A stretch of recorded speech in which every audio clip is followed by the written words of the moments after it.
Alors bonsoir. Bonsoir à ceux qui nous rejoignent que maintenant peut-être. Donc aujourd'hui, je vais vous dire comment j'ai arrêté de vouloir sauver le monde. Titre qui peut paraître un peu surprenant et en même temps pas tant que ça si l'on se fie à ce que l'on entend de la méditation en général. Parce que dans les médias et au fond dans l'esprit de pas mal de gens, la méditation, ce serait plutôt une manière de se retirer du monde, de se couper de la réalité, de s'isoler dans une bulle de confort où l'on contrôlerait un peu tout, son esprit, son corps, son souffle. On serait des despotes éclairés. Ou alors on pourrait juste rentrer chez soi, cultiver son jardin, sans que personne ne nous dérange, pour pouvoir se ressourcer, pour être enfin zen, enfin tranquille, enfin mort, quoi. Et du coup, si on est mort, ou du moins sur le point de l'être, on n'en a plus rien à faire du monde.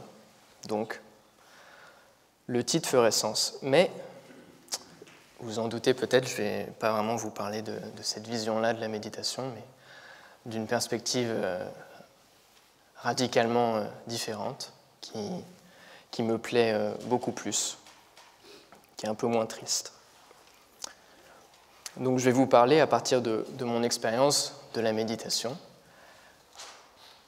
de comment en se rencontrant, en s'assumant soi,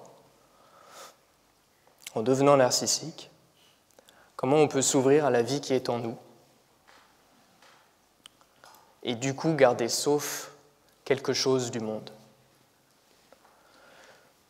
Et cela, il faut bien le voir, ne passe pas du tout par une volonté crispée, par le fait d'agir au nom du sens du devoir ou pour retirer une certaine forme de reconnaissance. En fait, ça a plutôt à voir avec le fait de se mettre au service, non pas par sacrifice, mais par don. Et en faisant non pas ce qu'on devrait faire, ce que l'on attend de nous, mais plutôt en faisant ce que l'on veut faire, ce qui nous rend vraiment heureux, ce par quoi on peut s'accomplir, en se mettant, en se donnant au travail qui nous rend pleinement humains et qui est différent pour chacun. Donc vouloir sauver le monde part d'une intention plutôt noble, mais parfois légèrement bancale. En tout cas, je me suis rendu compte que pour moi, chercher des moyens de sauver le monde, trouver des manières de le faire, ça avait plutôt à voir avec une manière, au fond, de donner un sens à ma vie, de me confirmer, d'obtenir une certaine forme de reconnaissance. Et le livre de Fabrice Midal, « Sauvez votre peau, devenez narcissique », m'a vraiment permis de voir plus clair dans ce phénomène. Parce que être narcissique, c'est ne plus avoir besoin de demander quoi que ce soit aux autres, au monde. Ne plus avoir besoin d'être reconnu, d'être confirmé, qu'on nous confirme que l'on est bien là, que l'on est bien vivant. Être narcissique, c'est se donner à soi-même cette connaissance. C'est oser se rencontrer, oser être soi, se dire bonjour, et en faisant cela, se rendre compte que, eh bien oui, on est bien vivant, on est bien là, mais que ça n'a pas du tout à voir avec une confirmation de quoi que ce soit, que ça reste insaisissable. En devenant narcissique, je n'ai pas reçu un petit billet me disant « Martin, 22 ans, jeune diplômé, vivant là, ami avec un tel et un tel, ayant telles opinions, vous existez. » Non, ça ne marche pas comme ça. Juste on se rend compte que l'on est là et que ça ne nous appartient pas vraiment en même temps. Comme si on était face à une très belle fontaine de marbre et qu'on voyait cette eau avec ses beaux reflets et qu'on essayait de la saisir, de l'attraper, mais que ça nous file entre les doigts. Et ça, c'est la vie. Elle nous anime, mais elle ne nous appartient pas. Et c'est vraiment l'expérience qu'on peut faire dans la pratique de la méditation. On s'assoit, on ne fait rien. On ne fait rien, mais on se rend compte qu'on n'est pas non plus dans le vide, qu'on ne flotte pas dans l'éther ou dans je ne sais quoi, mais qu'il y a bien quelque chose. Ce quelque chose, c'est la vie. Et ça nous anime, ça nous traverse, ça nous meut, mais en même temps, ça ne nous appartient pas. Et être narcissique, c'est juste, au fond, revenir à cette vie en nous, juste la retrouver, oser la retrouver. Et c'est un cadeau merveilleux qu'on peut se faire.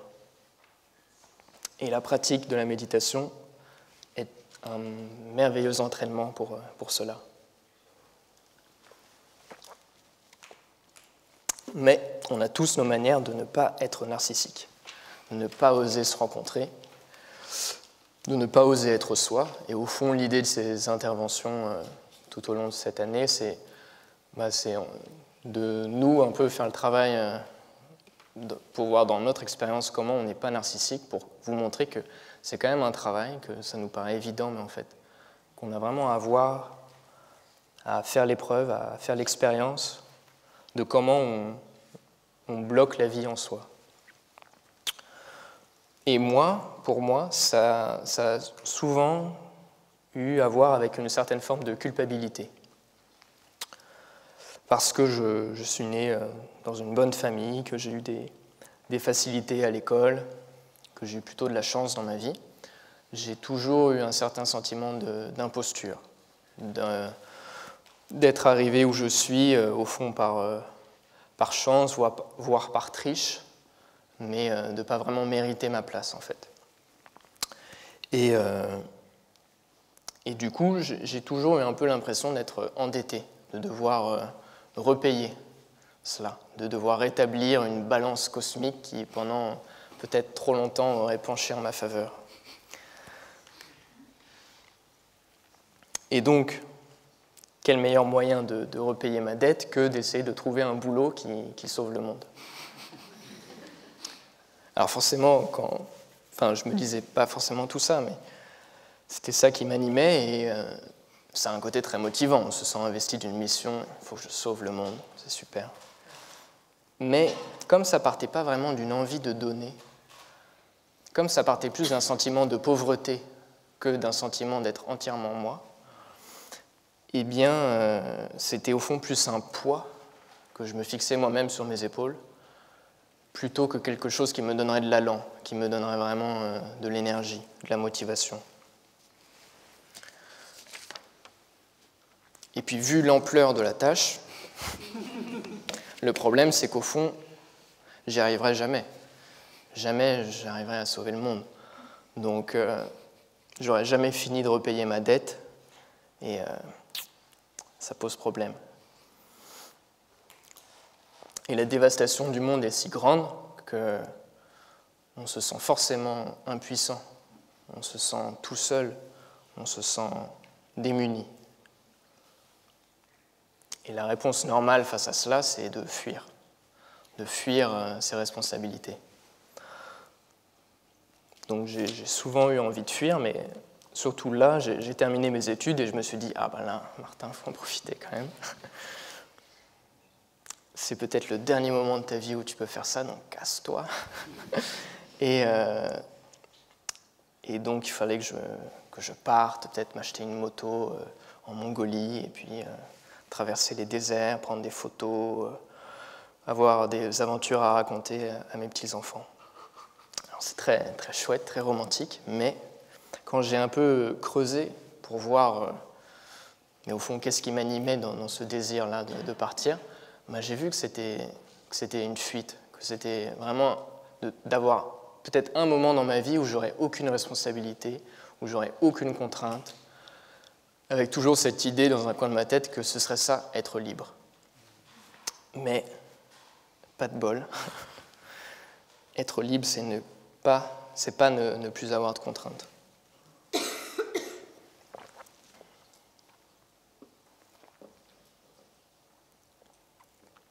Et ça, c'est une manière un peu extrême de chercher à fuir, qui est assez facilement repérable.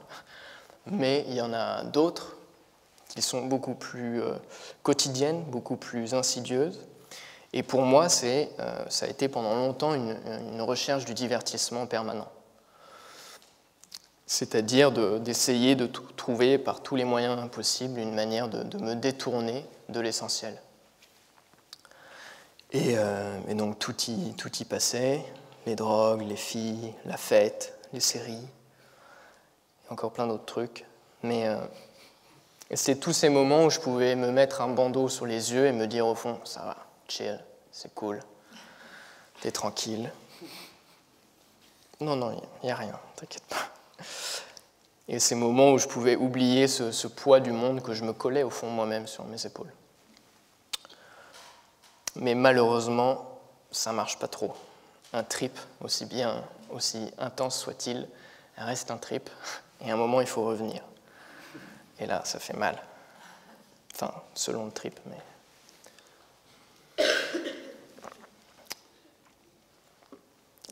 Du coup, j'ai pendant longtemps oscillé entre ces moments où je me sentais investi de cette mission d'avoir à sauver le monde, et puis tous les moments où, pris de peur, je tentais de fuir. Et du coup, après, je m'en rendais compte, donc je me sentais encore plus coupable, donc voilà, un cercle vicieux. Et le résultat de ça, au fond, c'est juste que c'était totalement inefficace, que jamais je me mettais vraiment dans quelque chose à fond, que je butinais comme ça, j'essayais de...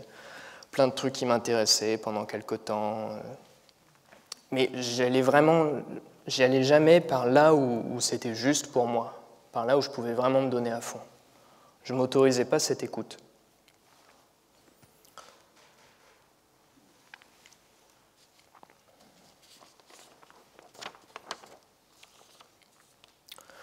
Et j'aime beaucoup la pratique de la méditation parce qu'elle permet de remettre les choses à leur place, de nous remettre les pieds sur terre et la tête sur les épaules, et d'y voir plus clair. Et c'est important d'y voir clair parce que je pense que cette pression d'avoir à sauver le monde, je crois qu'on la sent tous d'une manière ou d'une autre. Et il y a quand même un problème dans cette histoire, et un problème avec cette pression-là. Parce qu'on se sent responsable du monde, et ça c'est très bien, mais on finit par devenir esclave de cette responsabilité. Elle finit par nous étouffer, à être un fardeau, alors qu'elle devrait être une chance, un allant, quelque chose qui nous pousse en avant. On devrait être fiers, heureux de cette responsabilité, et là, elle nous écrase. Et donc, on peut dire que, oui, on est responsable du monde, mais peut-être qu'il serait plus juste de dire qu'au fond, on est avant tout responsable de notre vie. Et en prenant acte de cette responsabilité-là, en menant notre vie de manière éthique, en faisant ce qui est juste pour nous, avec nous-mêmes, avec notre maison, avec notre travail, avec nos proches, eh bien, en faisant cela, on fait ce qui est juste pour le monde. Et on honore la responsabilité que l'on en a. Mais pas l'inverse. Si on y va par l'inverse, on s'étouffe. On se sentira toujours coupable de ne pas en faire assez, de ne pas être à la hauteur, de prendre du temps pour soi alors que le monde va si mal. Et au final, on finit par se sentir nul et impuissant et par être de moins en moins efficace et par plus du tout sauver le monde. Et ce n'est pas forcément notre faute, ça. Et sans tomber dans une critique facile, je pense quand même que les pouvoirs publics ont un grand rôle, malheureusement, derrière tout ça. Notamment en ce qui concerne les désastres écologiques, parce qu'à force de nous dire « prenez votre vélo, recyclez vos déchets, prenez moins de douches », il y a quelque chose où c'est comme si c'était que de notre faute, comme si on nous faisait porter le chapeau, alors que très honnêtement, c'est pas parce qu'on prend une douche de moins, même tous ensemble, que ça va régler quelque chose. Que par contre, si on boycottait certaines entreprises qui sciemment ont une action maléfique à l'encontre de la planète et des êtres humains, et des êtres tout court qui la peuplent, entreprises qui en plus généralement bénéficient d'exonération d'impôts parce que, soi-disant, elles créent des emplois, bien peut-être que si on faisait ça, les choses seraient un peu remises à leur place. Mais bon, ça, c'est encore une autre histoire. Tout ça pour vous dire en tout cas que si on agit par devoir, par pression morale, pour répondre à ce que le monde ou les autres attendraient de nous, eh bien ça ne marche pas. Ça ne peut pas marcher comme ça. Parce que si on agit par cette volonté crispée, par ce sens du devoir, par ce sens du sacrifice, il y a quelque chose qui va être perpétuellement étouffé en nous, de toujours un peu contraint, de toujours un peu écrasé, un peu étriqué. Et notre action, au lieu de rayonner et d'inspirer aussi les autres, elle va juste se réduire à peau de chagrin. Et je pense, pour illustrer ça, qu'on a tous vu la différence entre des gens qui s'engagent dans une asso bénévolement par devoir, un peu pour faire leur part, parce qu'ils espèrent peut-être parce qu'ils espèrent en retirer une certaine forme de reconnaissance, et des gens qui, à l'inverse, s'engageraient parce qu'ils aiment ça, parce qu'ils sont heureux de le faire, parce que c'est un travail qui leur permet d'être ce qu'ils sont, qui leur permet d'être heureux. Et on voit tout de suite la différence, je pense. Ça ne nous inspire pas du tout de la même manière. Et le dernier exemple, c'est des gens qui agissent librement et qui ont beaucoup plus d'énergie que les autres et parce qu'ils font ce qu'ils aiment. Et du coup, ils inspirent beaucoup plus aussi. Donc, par la voie de la méditation et du narcissisme, j'ai découvert une alternative, un autre chemin. Cesser de me sentir coupable d'un côté, cesser de fuir mes responsabilités de l'autre, et enfin me mettre au travail. Enfin au travail. Et pas me mettre au travail avec le but de sauver le monde ou avec le but d'avoir une belle carrière ou quoi que ce soit, mais juste travailler parce que je m'accomplis en le faisant, que c'est le travail qui est juste pour moi. Quand je le fais, je sens que c'est juste pour moi. Et ça me rend heureux de pouvoir faire ça, que ça me confronte à l'essentiel. Et c'est un travail qui n'a rien à voir avec la soi-disant étymologie du mot travail. Je pense que c'est une grosse connerie, mais selon laquelle le mot viendrait de tripalium, d'un instrument de torture en latin. Et c'est pas du tout sûr que ce soit ça la véritable étymologie du travail. Mais que c'est plutôt quelque chose qui... Alexis Lavis, qui est un enseignant au sein de l'école, parle de être en travail comme le bois travaille. Et je trouve ça une magnifique image. Et c'est ça, quand on est vraiment au travail, on sent qu'il y a quelque chose... C'est même pas que... C'est pas notre volonté, c'est pas nous qui décidons de faire ça et ça, mais il y a quelque chose qui nous anime, qui nous pousse en avant. Alors bien sûr, on n'a pas tout le temps la possibilité de faire un travail comme ça. Je viens de faire 5 ans d'études et clairement, j'étais loin de ça, mais c'est quand même possible. Et j'apprends aussi, j'ai vu aussi dans tous ces moments d'études chiants qu'il y avait aussi des moments où il y avait quelque chose qui là pouvait résonner pour moi, un travail qui pouvait résonner.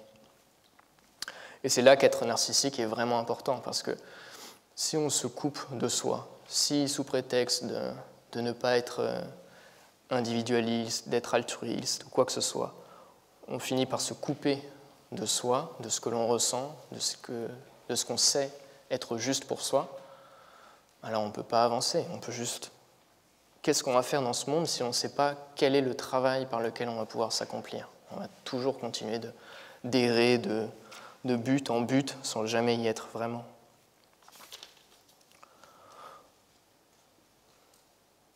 Alors la réponse à tout ça, à l'école, au lycée, et après dans les études supérieures, c'est les tests de personnalité. On nous fait passer des tests. Je me souviens plus celui avec toutes les lettres, là, mais bon, c'est vraiment des conneries, parce que comment est-ce qu'on pourrait savoir a priori ce qui va pouvoir être juste pour nous? C'est tellement, quand on y est, c'est tellement pas rationnel même. Pourquoi est-ce que c'est ce travail-là qui nous plaît? Pourquoi pas un autre? Pourquoi moi qui suis hyper timide, peut-être c'est je suis le mieux dans ma vie quand je suis acteur? Enfin, Et pourtant, c'est ce que ces tests-là nous font croire. Donc, il y a vraiment un problème avec ça. Et j'ai vu tous mes camarades de lycée souffrir d'être mis dans des cases, dans des filières qui après ont 5 débouchés. Et puis en France surtout, on n'en sort pas, quoi. Si tu es dans cette filière, accroche-toi pour en sortir, quoi. Donc d'autres pays, c'est déjà un peu mieux, mais quand même. Donc il y a un gros boulot à faire et nous-mêmes, on a beaucoup de travail à faire pour se remettre à l'écoute de ce qui est juste pour soi. Et on ne nous l'apprend pas trop, malheureusement, mais c'est quand même possible. À partir du moment où on est un être humain, on est capable de savoir ce qui est juste pour nous, de voir par où on peut grandir. Mais ça ne se fait pas d'un coup. Moi, j'ai longtemps cru que ma vie se structurerait par des grandes décisions prises à un instant T, et tac, maintenant c'est ça, et tac. Mais je suis en train de me rendre compte petit à petit que c'est plus une affaire d'événements, de rencontres, de tentatives plus ou moins réussies qui petit à petit dessinent quelque chose, petit à petit résonnent entre elles, et que le travail c'est plus de se mettre à l'écoute de ça, de cette harmonie, de ce mouvement, que de se dire ok maintenant je fais ça et ça et ça. Et ça n'empêche pas de prendre des décisions, au contraire, mais être à l'écoute, c'est quand même nécessaire. Et la méditation aide à le faire. Elle aide à faire face à ce qui se passe. À ne pas réagir tout de suite, mais d'abord à le rencontrer, à vraiment en faire l'épreuve. Et puis elle aide à oser y aller. Peut-être il y a quelque chose qui nous fait vraiment peur. À un moment dans la pratique, on voit un truc, on l'avait bien enfoui, et il revient. Mais on est avec notre corps, on est avec notre souffle. Il y a quelque chose où il y a un cadre qui nous permet de faire face. Donc on le fait, et puis on se rend compte, comme le dit la magnifique citation de Rilke, que les dragons n'étaient que des princesses qui attendaient d'être reconnues. Et ça, c'est vraiment magnifique.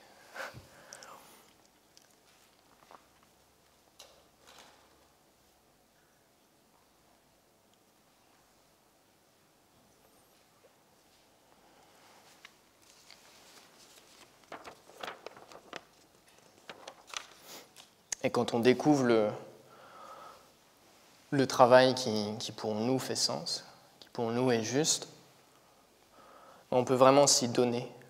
Et on ne se donne pas par sacrifice, mais parce qu'on est heureux de le faire. Et on se rend compte qu'on est riche de quelque chose, qu'on n'est plus pauvre, comme on se caractérise d'habitude. On se sent toujours très pauvre, en manque de ça et de ça et de ça.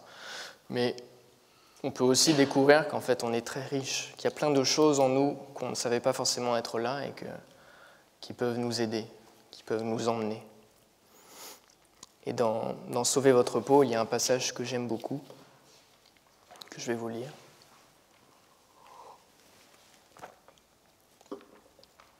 Où Fabrice dit « En m'engageant, j'ai vécu pleinement le sens de Nathan, la compassion en hébreu, ce mot qui se lit dans les deux sens. J'ai donné et j'ai reçu. Je suis rentré en moi pour sortir de moi. J'ai été en contact avec ce qui m'anime et je me suis, de ce fait, ouvert au monde. Je me suis libéré, je ne me suis pas sacrifié. Je suis heureusement resté différent. Les armées de robots ne s'engagent pas, mais les êtres humains, avec leurs particularités, ont l'énergie et l'envie de se dépasser, de se mettre à nu et d'assumer leur génie.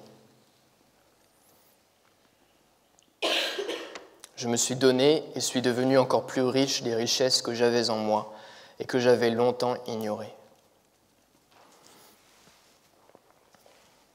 Donc voilà, on peut se rencontrer, on peut découvrir ce qui est juste pour soi et du coup voir qu'on a beaucoup plus d'énergie, de talent, d'idées que ce que l'on pensait avoir.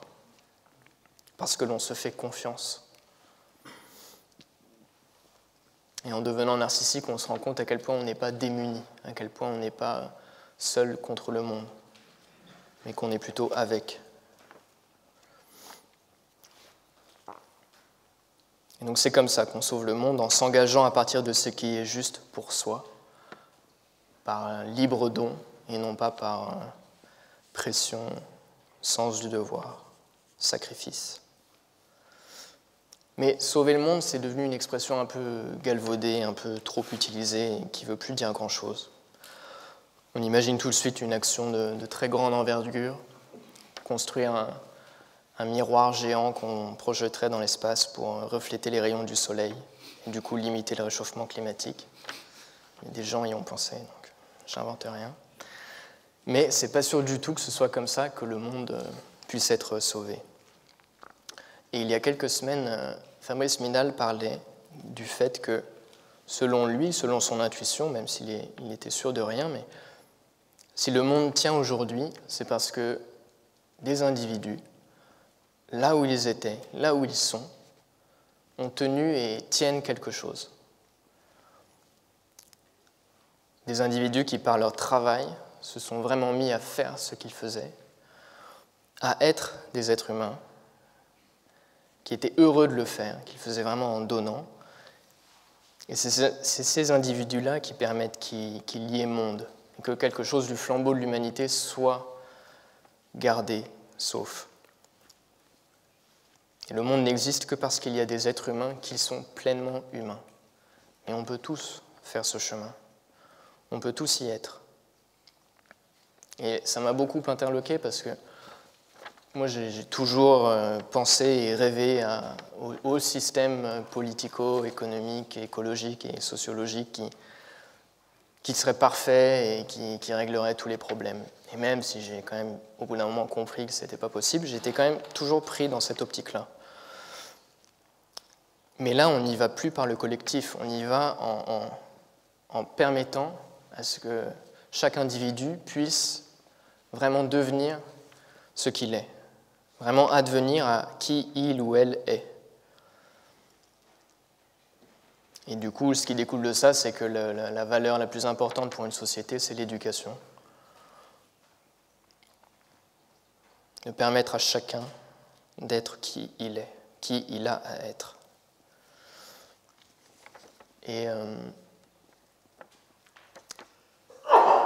ainsi, le monde est sauvé, mais pas forcément par des gestes qui vont sauver d'un coup 10 millions de personnes.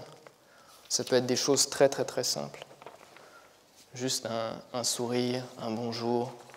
Je pense qu'on a tous eu un moment dans notre vie où on n'allait pas forcément bien et quelqu'un a fait un geste ou dit quelque chose, mais de très simple, qui pour cette personne-là n'était pas grand-chose, mais qui pour nous, peut-être à ce moment-là, a résonné et nous a beaucoup aidés. Et c'est comme ça, au fond, que le monde est sauvé.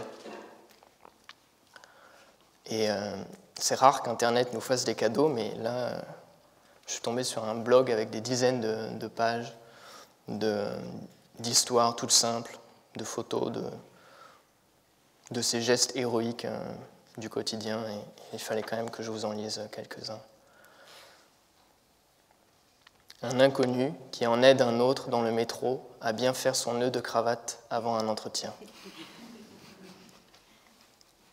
Une baby-sitter qui complimentait la petite fille qu'elle gardait pour ses dessins et qui reçoit un mot d'elle 10 ans plus tard lui disant que grâce à ses encouragements, elle a continué à dessiner et a été prise dans une des plus grandes écoles d'art de son pays. Des lycéens qui se cotisent pour offrir à une femme de ménage de leur lycée un billet de concert de son groupe préféré qu'elle ne pouvait s'offrir. Un musicien dans un restaurant qui laisse un enfant sourd poser sa tête contre sa guitare pour qu'il puisse entendre sa musique. Un infirmier qui emmène un patient en phase terminale voir l'océan une dernière fois. Ou une femme qui recoud la couverture trouée d'un siège dans un bus. Et c'est beau parce que c'est totalement gratuit, c'est vraiment tellement simple. Et quand on fait un geste comme ça, et on peut tous le faire, ça part de rien. On ne se dit pas qu'on sauve le monde ou quoi que ce soit en le faisant, on le fait juste parce qu'on est humain et que c'est ce qu'il y a à faire sur le moment. Qu'on est au service. C'est ça qui fait qu'on est des êtres humains, c'est pas autre chose.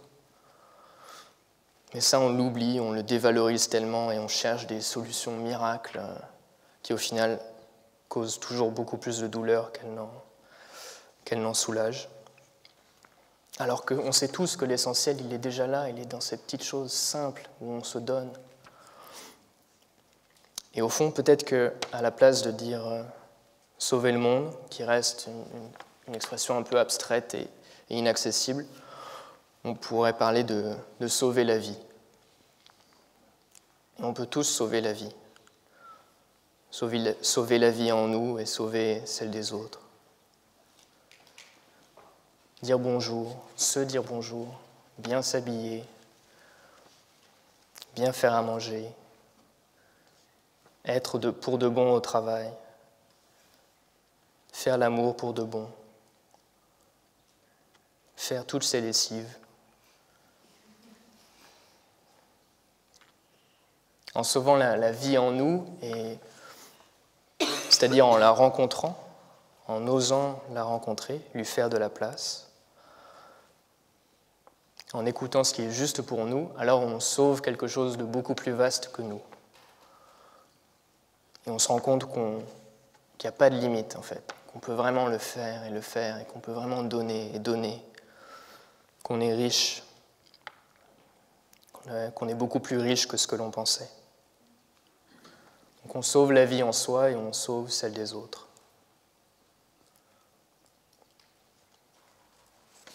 Voilà ce que je voulais vous dire. Et on peut peut-être prendre une ou deux questions, mais pas beaucoup plus.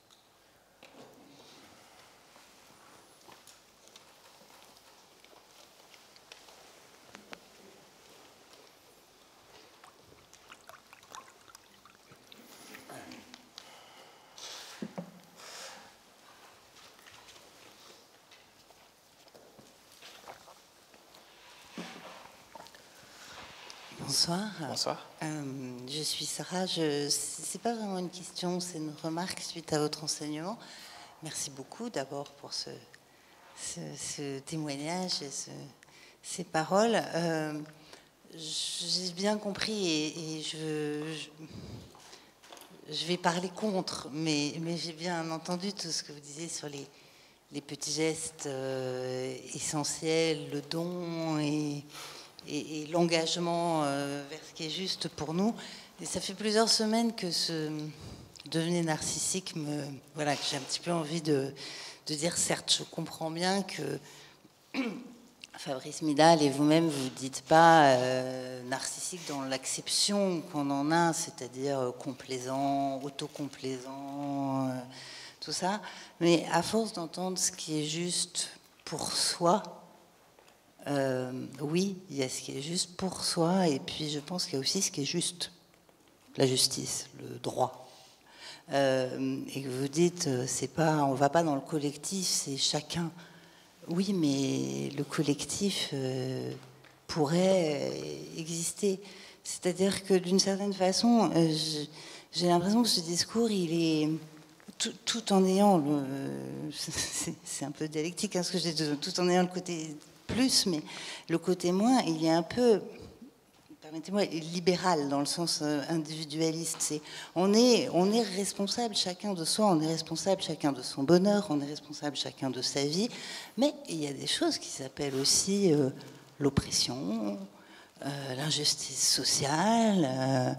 Je trouve ça un peu cruel d'une certaine façon de dire t'es dépressif mon gars, mais tu sais quoi, respire, t'es en burn-out, mais détends-toi. Non, des fois, il y a une injustice, une oppression, quelque chose d'une action collective qui doit se faire. Et d'une certaine façon, je dis ça parce que je ne souhaiterais pas que la méditation devienne un instrument du chacun pour soi.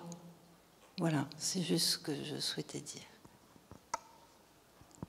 Merci, ça permet de bien préciser les choses.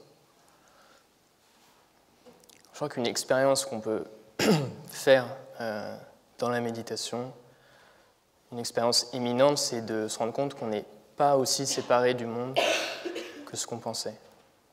Et que cette frontière qu'on érige perpétuellement entre les autres et soi, elle n'est pas si solide. Ça, c'est déjà une chose à garder en tête. Mais du coup, en faisant ce qui est juste pour soi, on fait aussi ce qui est juste pour les autres. On ne peut pas juste faire quelque chose pour être confortable, pour aller mieux. Si ça fait du mal autour de soi, ce sera forcément injuste, donc on ne va pas le faire. Mais à un moment, comment est-ce qu'on pourrait aider les autres si on n'est pas capable de voir pour soi déjà avant tout ce qui n'est pas juste ou ce qui l'est? C'est pas possible. Et c'est ça le problème de se dire qu'il faut être altruiste, qu'il faut aider le monde, qu'il faut aider. C'est qu'à un moment, c'est comme si on voulait donner, mais au fond, on ne se donne même pas à soi avant tout. Donc si on offre un cadeau génial, qu'on offre son action aux autres, qu'on se donne aux autres, qu'on se met au service des autres, mais qu'on est tellement étriqué, tellement pas ami avec soi, tellement pas à l'écoute de ce que l'on est, qu'au final, mais c'est pas un cadeau, c'est une plaie pour les autres, quoi. Et c'est ça un peu le problème. Mais du coup, mais l'un n'empêche pas l'autre. L'un n'empêche vraiment pas l'autre, au contraire. Mais le problème, c'est que cette volonté, cette demande du sacrifice, si on se sacrifie tous, on va tous mourir, quoi. Et il n'y a personne qui va pouvoir en tirer un bénéfice, quoi. C'est juste, je pense que c'est ça qui est important de voir. Si on n'est pas ami avec soi, on ne pourra pas être ami avec les autres. Mais être ami avec les autres, ce n'est pas forcément leur dire ce qu'ils ont à faire. Si on est vraiment ami avec soi, si on est vraiment à l'écoute, si on irradie pleinement cette confiance, cette bienveillance qu'on peut développer dans la méditation, alors on n'a pas besoin de dire aux autres « mais détends-toi » ou « fais ci » ou « fais ça ». Donc, déjà, en étant nous-mêmes, on apporte beaucoup d'air à la situation. Mais après, ça ne nous empêche pas, et au contraire, de lutter contre les injustices et de combattre ce qui doit être combattu.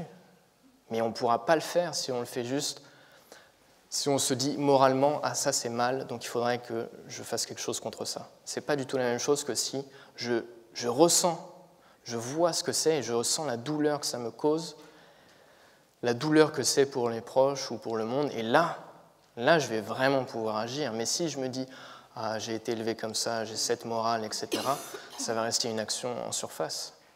Donc être narcissique, c'est au contraire ce qui permet de vraiment agir, de vraiment lutter et de vraiment faire ce qui doit être fait. Donc c'est pas un truc où c'est pas je suis narcissique et après peut-être je m'occuperai des autres. Il n'y a pas cette séparation-là. Je prends soin de moi, et c'est pas parce que je prends soin de moi que je vais moins prendre soin des autres.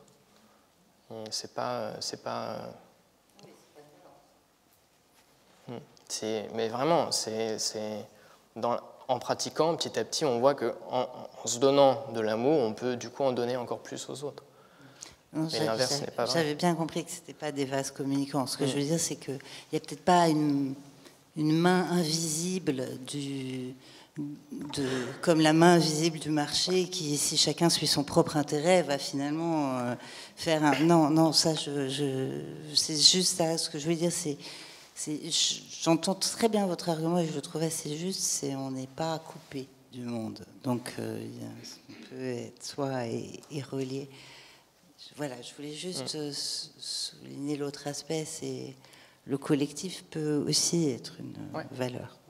Mais c'est pas une main invisible, c'est juste que, au fond, est-ce qu'on peut vraiment dire aux autres ce qu'ils ont à faire? On est responsable de sa vie, mais pas de celle des autres. Donc à un moment, certes, on peut s'engager pour le collectif, mais on ne peut pas dire au collectif ce qu'il a à faire. Je ne sais pas si vous voyez. Ouais. Donc, voilà. Je pense qu'on va devoir arrêter là, il est un peu trop tard déjà, mais merci beaucoup pour votre écoute.